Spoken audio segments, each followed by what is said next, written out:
নমস্কাৰ বন্ধু বান্ধৱীসকল, পুনৰ মোৰ চেনেলৰ আন এটা নতুন ৰেচিপিলৈ স্বাগতম জনাইছোঁ। আজি এটা আবেলিৰ নাস্তা ৰেচিপি লৈ আহিছোঁ, ভিডিঅ'টি চাব। এয়া লৈছোঁ চুজি, সম্পূৰ্ণ এবাটি নহয়। চুজিখিনি মই প্ৰথমতে এই বাতিটোত দি ল'লোঁ আৰু অকণমান নিমখ দিছোঁ সোৱাদৰ বাবে। ইয়াতে আলমণ্ড বাদাম সৰু সৰুকৈ কুটি লোৱা হৈছে, এইখিনিও দি দিলোঁ। এয়া লৈছোঁ আধা বাটি গাখীৰ। গাখীৰ গোটেইখিনি নিদিম, যিমানখিনি লাগিব সিমানখিনি দিম। এতিয়া মই অলপ অলপকৈ দি সানি গৈছোঁ। দৌটো মই অকণমান টান কৰি ৰাখিছোঁ, ঢিলা কৰি ৰখা নাই, গতিকে অলপ অলপকৈ দি সানি গৈছোঁ।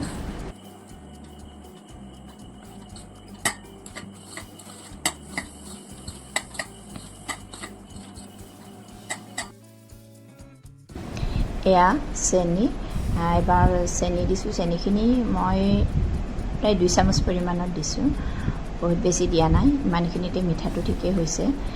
আৰু তাৰপিছতে মই ঘি এড কৰিম। প্ৰথমতে চেনিখিনি দি অকণমান সানি লৈছোঁ।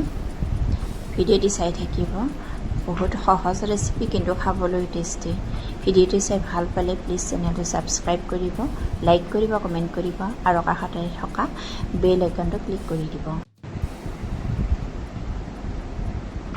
এয়া দিছোঁ ঘি, ঘিখিনি দি আকৌ অলপ সানি লৈছোঁ।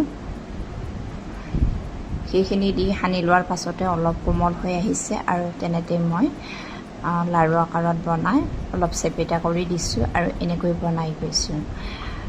এই ৰেচিপিটো সৰু ল'ৰা ছোৱালীক স্কুলত যিহেতু পিঠাকেইটা বনোৱাৰ পিছত মচমচীয়া হয়, এই পিঠাকেইটা কেইদিনমানলৈ ষ্ট'ৰ কৰিও ৰাখিব পাৰি। আলহী আহিলেও দিব সহজ।